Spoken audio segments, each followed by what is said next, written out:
The sky over Europe in the early 1940s was a theater of unmatched tension and deadly anticipation. For the Luftwaffe pilots, accustomed to nimble, elegant fighters like the Messerschmitt Bf 109 and the Focke-Wulf FW 190, every engagement demanded precision, skill, and the constant mental calculation of angles, speeds, and altitudes. Into this world of aerial mastery suddenly appeared an American creation so bulky, so undeniably brute, that it seemed almost laughable at first glance, a plane that many in the Luftwaffe mockingly referred to as the flying tank.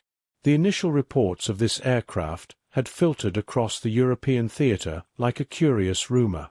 Pilots spoke of it with a mix of skepticism and amusement, joking about its girth, the thunderous roar of its engine, and the sheer audacity of sending such a lumbering machine into the delicate dance of aerial combat. Yet the Americans, in crafting this behemoth, had embraced a philosophy quite different from that of the Germans. While Luftwaffe planes emphasized agility, speed, and dogfighting finesse, the flying tank was designed to endure punishment, to dive through flak and bullets with an almost reckless resilience. At first, German pilots underestimated it, imagining that sheer firepower and precision would easily topple what they assumed was a slow, ponderous target. They laughed at its massive radial engine, its thick fuselage, and its reputation for shrugging off damage that would have grounded a typical fighter in seconds. But beneath this seemingly ungainly exterior lay a transformation that would soon rewrite their expectations. The flying tank was not just a plane, it was a weapon of unrelenting force, capable of turning a sky dominated by precision into a battlefield of chaos. Those who had chuckled at its arrival would, in time, come to respect and fear the devastating truth hidden behind the laughter. The initial amusement, the casual dismissal, set the stage for one of the most startling reversals of aerial warfare the Luftwaffe had ever encountered, where skepticism met a force that refused to be ignored. The origins of the so-called flying tank lay in the unique demands of World War II aerial combat, where the United States faced the dual challenge of providing air superiority while delivering devastating ground attacks. Early in the conflict, U.S. military planners recognized that traditional light fighters, while agile, could not survive the increasingly brutal encounters over Europe. German flak, heavily armed twin-engine fighters, and the growing intensity of aerial dogfights required a new breed of aircraft, one that could absorb damage, strike hard, and continue fighting where lighter planes would falter. The resulting design was as audacious as it was pragmatic, an aircraft that balanced immense firepower with extraordinary survivability, trading some maneuverability for resilience. Engineers at Republic Aviation poured ingenuity into creating what would become the P-47 Thunderbolt, a plane whose sheer size and weight immediately set it apart from any contemporary fighter. Its fuselage was broad and heavily reinforced, packed with armor to shield both pilot and engine from the relentless fusillade of enemy fire. The radial engine, enormous by wartime standards, not only provided the raw horsepower to propel this lumbering giant across the skies at surprising speed, but also offered redundancy and durability. Even when hit repeatedly, the engine could continue functioning, allowing pilots to limp back to base instead of plummeting in flames. Beyond its armor, the flying tank boasted a firepower unmatched by most Allied aircraft at the time. 8.50 caliber machine guns lined its wings, capable of saturating enemy formations with bullets and providing devastating strafing support for ground troops. The plane could also carry bombs and rockets, turning it into a versatile fighter bomber capable of executing strategic strikes behind enemy lines. This combination of defensive fortitude and offensive capability cemented its reputation among both American crews and, eventually, the Luftwaffe.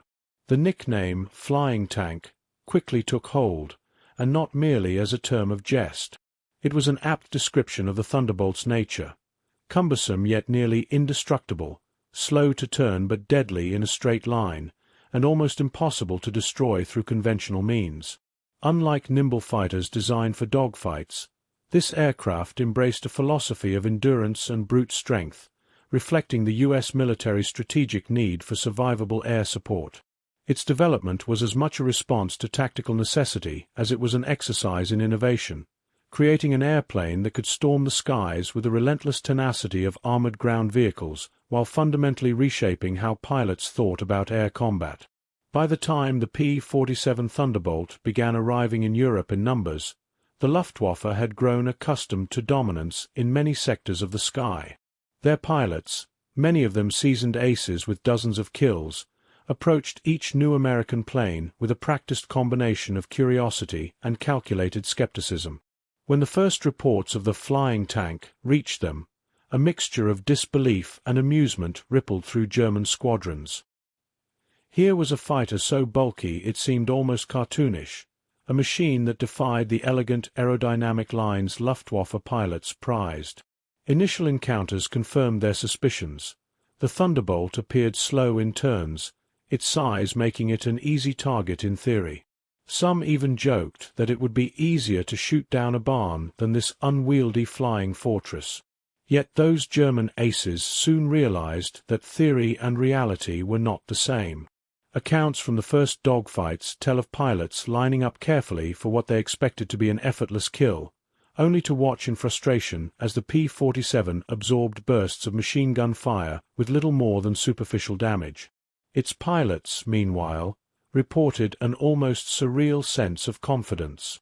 They were aware of their plane's durability, and many recounted instances where they had been hit repeatedly but could continue flying, diving, and returning fire without hesitation. This combination of toughness and firepower slowly eroded the smug amusement of the German pilots, replacing laughter with a grudging respect, and, in some cases, creeping dread. The Americans themselves were aware of the psychological impact their aircraft carried. Pilots described the thrill of seeing the enemy underestimate them, the satisfaction of exploiting that underestimation to survive encounters that would have been fatal in lighter, more fragile aircraft. Reports circulated of Luftwaffe pilots underestimating the Thunderbolt's dive speed, only to be caught in its devastating strafing runs as it approached at angles they had not anticipated. In the sky, the initial mockery and casual dismissal transformed into cautious calculation. The flying tank, at first a source of amusement and curiosity, was steadily proving that its reputation was not merely legend but the product of a machine designed to endure and to dominate, a realization that would soon reverberate across the European theater. Before the full implications of the Thunderbolt's design became clear, the Luftwaffe pilots reveled in its apparent absurdity. Veteran aces recounted the first glimpses of the massive aircraft with a mixture of humor and disbelief. "We saw this monstrous thing lumbering across the sky," wrote one pilot in his memoirs, "and could hardly believe the Americans would dare send it against us. It looked more like a flying barn than a fighter." Another recalled laughing with his squadron over the sheer girth of the fuselage, joking that it would be easier to bring it down with a barrage of flak than by conventional dogfighting. These anecdotes were not isolated. They formed a chorus of derision that filled German airfields, creating a psychological backdrop of underestimation that would later prove catastrophic. The mockery was amplified by the Thunderbolt's perceived lack of agility. Luftwaffe pilots, trained to value nimbleness above all else, scoffed at its inability to weave gracefully in tight turns. "We could almost hear it creak as it banked," one ace reported, "and yet it just kept coming, straight and unyielding, like a drunken giant on a mission." Even among German pilots known for their discipline and composure, the Thunderbolt became a recurring subject of light-hearted ridicule. It was common for briefing rooms to fill with laughter at the thought of engaging such a cumbersome adversary, and many saw it as an easy target, certain that skill and precision would quickly negate its superficial threat. Yet beneath the laughter lay a subtle tension, a creeping awareness that the plane's size might conceal hidden advantages. Some pilots admitted privately that they had heard reports of Thunderbolts shrugging off hits that would have destroyed their own fighters, but these stories were initially dismissed as exaggerations or propaganda. The contrast between the visible clumsiness and the whispered accounts of survivability created a dissonance in perception. The flying tank seemed ridiculous, yet rumors hinted at a resilience that could not be ignored. This mixture of mockery and understated caution set the stage for the Luftwaffe's eventual shock. The pilots' amusement, so thoroughly ingrained in their early encounters, would soon collide with reality in a way they could not have predicted. The psychological landscape of laughter, overconfidence, and dismissal laid the foundation for one of the most startling reversals of fortune in aerial warfare history, a moment when ridicule gave way to a reluctant, grudging respect.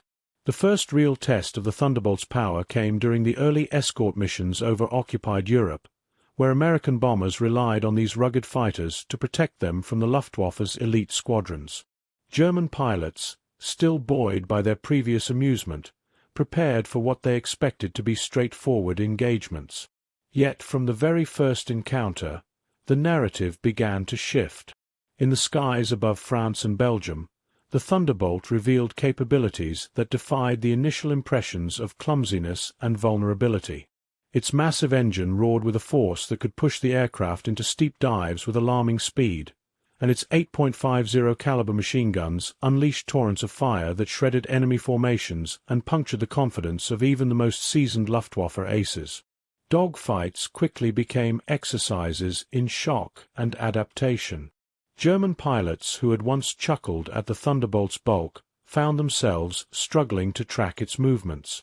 While it lacked the tight turning radius of a Bf-109, the Thunderbolt excelled in vertical maneuvers and straight-line dives, allowing it to escape tight situations and re-engage with deadly precision. Accounts from these encounters describe moments of disbelief. Pilots lining up for what seemed an inevitable kill were met with a burst of fire that sent them tumbling out of formation. One Luftwaffe ace later recalled, "I aimed for its fuselage, confident it would crumble under my guns. The next instant, it was above me, firing relentlessly, and I barely escaped with my life." There was no laughter in that sky, only fear. Anti-aircraft encounters further highlighted the plane's resilience. Unlike lighter fighters that could be crippled by a few well-placed hits, the Thunderbolt absorbed flak and machine gun fire with astonishing endurance. Pilots reported returning to base with holes riddled through their wings and fuselage, engines smoking and skin scorched, yet the aircraft remained airworthy. This combination of firepower and durability not only protected American crews, but also upended German tactical assumptions. The very qualities that had been the source of mockery, its size, weight, and apparent sluggishness, became instruments of survival and dominance. The psychological impact on the Luftwaffe was profound. What had started as amusement transformed into disbelief and alarm. Squadrons that once joked about facing a lumbering target now approached missions with caution, reassessing strategies that had previously seemed foolproof. German pilots began to realize that underestimating the Thunderbolt could mean instant death, and the laughter that had once filled briefing rooms was replaced by a tense awareness of a new and formidable threat. The flying tank, once the subject of ridicule, had become a force that demanded respect, reshaping the aerial battlefield in a matter of sorties and forever altering the perception of American air power over Europe. As the Thunderbolt gained a foothold over European skies, its presence began to dominate both strategy and psychology on both sides of the conflict. Early missions over heavily defended targets such as industrial centers in Germany, railway hubs, and fuel depots offered ample proof of its unmatched resilience and firepower. American pilots, often flying in tight formations alongside slower, more vulnerable bombers, discovered that the P-47 could absorb extraordinary punishment while delivering precise, lethal attacks. Strafing runs over rail yards and airfields became exercises in controlled devastation. Pilots recounted descending through anti-aircraft fire, firing their machine guns with relentless accuracy, and emerging from the chaos with only superficial damage. The Thunderbolt's armor and radial engine made it nearly impervious to the bursts that would have destroyed lighter fighters, giving its crews an almost uncanny confidence as they executed their missions. Escort missions further highlighted the strategic advantage of the aircraft. B-17 and B-24 bombers, once easy prey for Luftwaffe fighters, suddenly found themselves shielded by a machine that could challenge even the most experienced German pilots. The Thunderbolt's heavy guns allowed American pilots to engage multiple enemy aircraft simultaneously, disrupting attacks before they could reach the bombers. Accounts from these missions often describe chaotic, close-quarters encounters where the Thunderbolt's size, initially derided, became a weapon in itself. Its weight allowed it to plow through enemy formations, forcing German fighters to break off or risk immediate destruction. In these moments, mockery gave way to dread, and the nickname "flying tank" was no longer ironic but literal, as German pilots learned that attacking it was a gamble that could easily cost their lives. Air-to-air combat showcased not only the aircraft's technological superiority, but also the skill and ingenuity of its pilots. Thunderbolt crews learned to exploit its strengths, diving steeply to gain speed, using superior firepower to suppress enemy formations, and relying on the plane's durability to survive where lesser aircraft would be lost. One pilot described a mission over the Ruhr Valley where, despite being hit repeatedly by flak and facing multiple FW-190s, he managed to down 2 enemy aircraft before returning to base with a wing riddled with holes. Stories like this multiplied across squadrons, building the aircraft's reputation from a curiosity to a fearsome instrument of war. The Thunderbolt's effectiveness was further magnified by its psychological impact. German pilots who had once laughed at the sight of the flying tank began to alter their tactics, approaching engagements with caution and avoiding direct confrontations when possible. Meanwhile, American crews reported a growing morale boost, knowing they flew a plane that could withstand punishment, strike decisively, and return them safely to their airfields. The combination of technological advantages, armor, firepower, and durability, paired with the determined skill of its pilots, created a feedback loop. Each mission reinforced the Thunderbolt's fearsome reputation, eroding Luftwaffe confidence and gradually tipping the balance in favor of Allied air power. Over time, the plane became more than a machine. It became a symbol of relentless American resilience in the skies, a living embodiment of the strategic philosophy that placed survival, firepower, and decisive action above elegance or finesse. The initial encounters had left the Luftwaffe bemused, but as Thunderbolts multiplied across the skies, German pilots could no longer dismiss them with laughter. Accounts from veteran aces capture a profound mix of fear, frustration, and grudging respect for a machine that defied all their expectations. One fighter leader recounted a mission over the Ruhr, where his unit had aimed to intercept a formation of bombers escorted by Thunderbolts. "We thought it would be simple," he wrote, "but as we approached, the escorts opened fire with such concentrated fury that we were forced to pull back.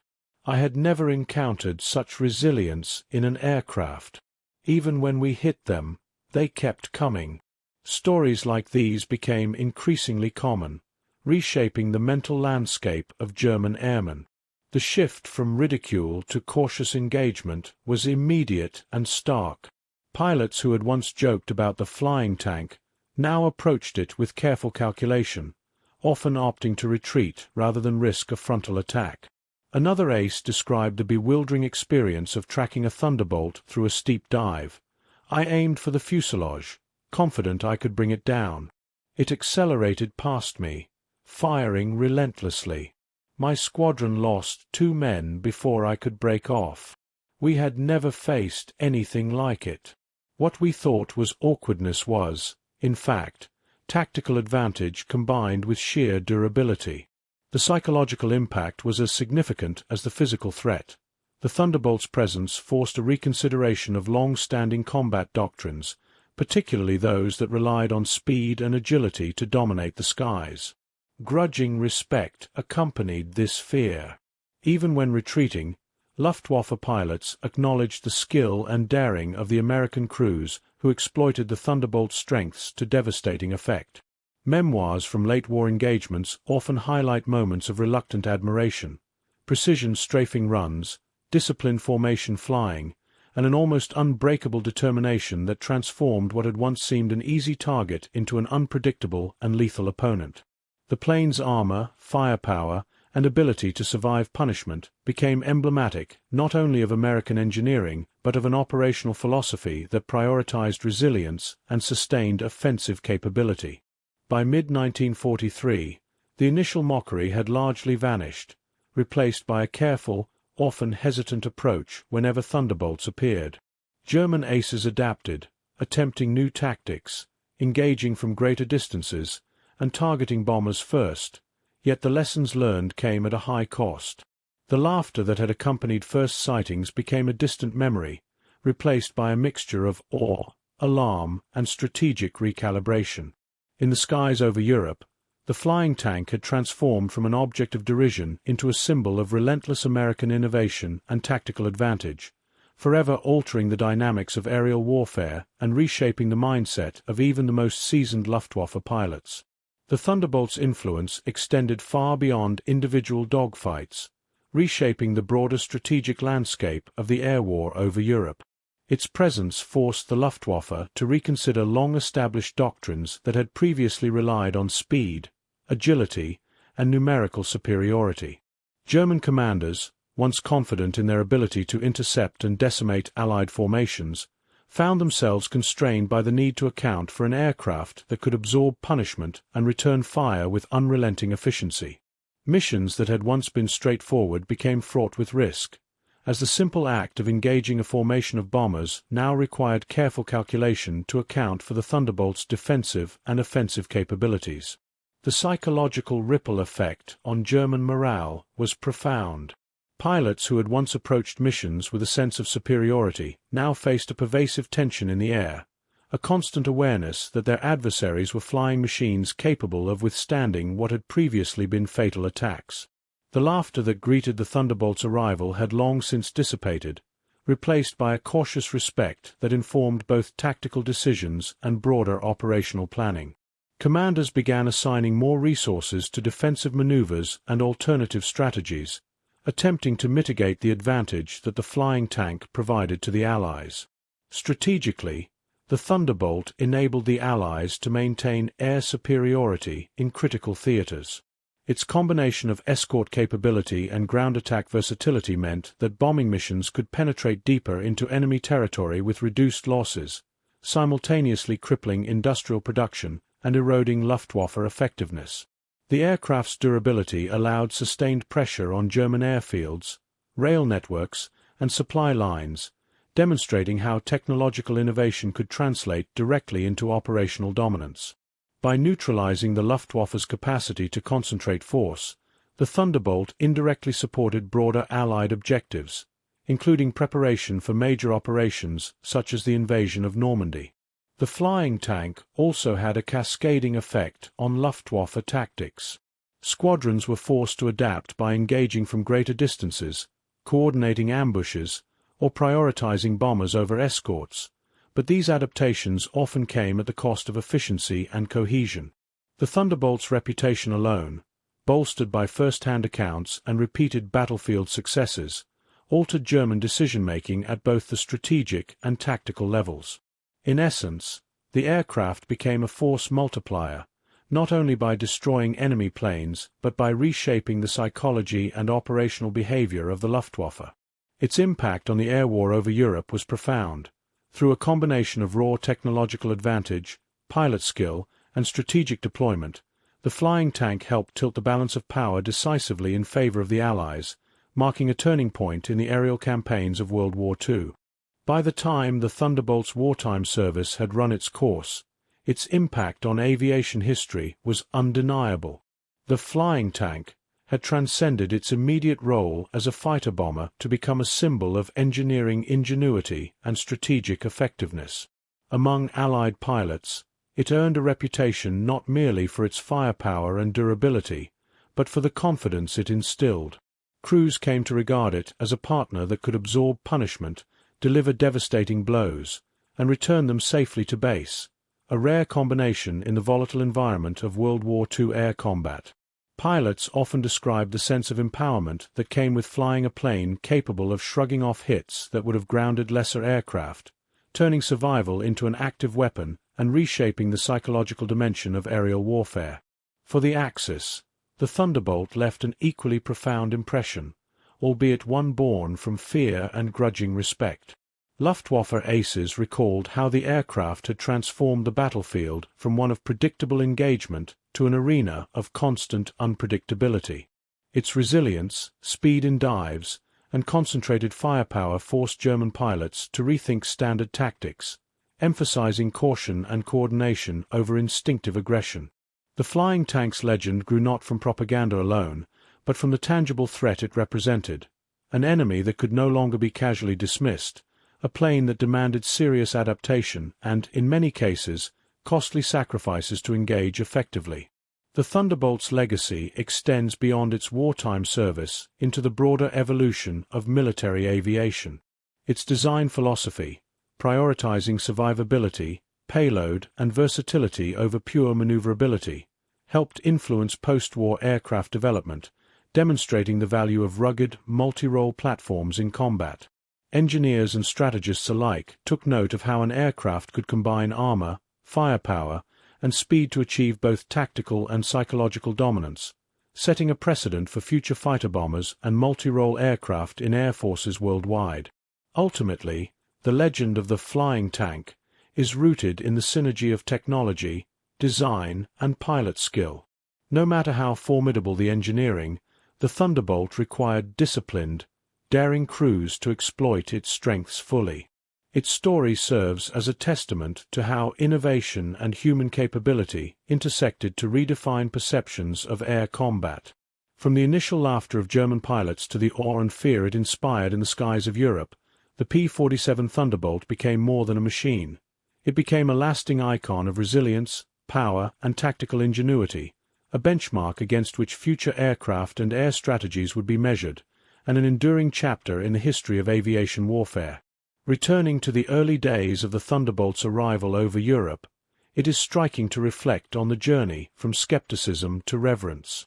German pilots, who had once laughed at the sight of the so-called flying tank, found themselves confronting a reality that defied every expectation. What had seemed clumsy and ungainly transformed into a machine of relentless precision and durability, reshaping the very rules of aerial combat. The transition from mockery to fear encapsulates not only the story of a plane, but the broader evolution of air warfare during World War II. In those skies, the Thunderbolt did more than escort bombers or destroy enemy fighters. It imposed a new standard for resilience, firepower, and tactical advantage, leaving an indelible mark on both sides of the conflict. The drama of these transformations is perhaps most palpable in the personal experiences of pilots.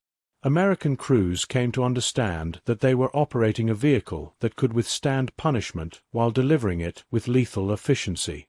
Every dive through flak, every strafing run against hardened targets, every engagement with a frustrated Luftwaffe ace reinforced the Thunderbolt's reputation.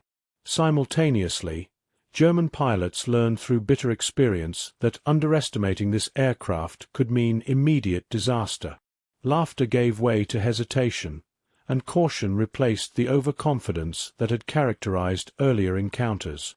These human responses, interwoven with technological superiority, illustrate how innovation can redefine both perception and performance in warfare. The Thunderbolt's dominance was not just measured in tactical victories or kill ratios. It was embodied in its enduring presence over the skies of Europe.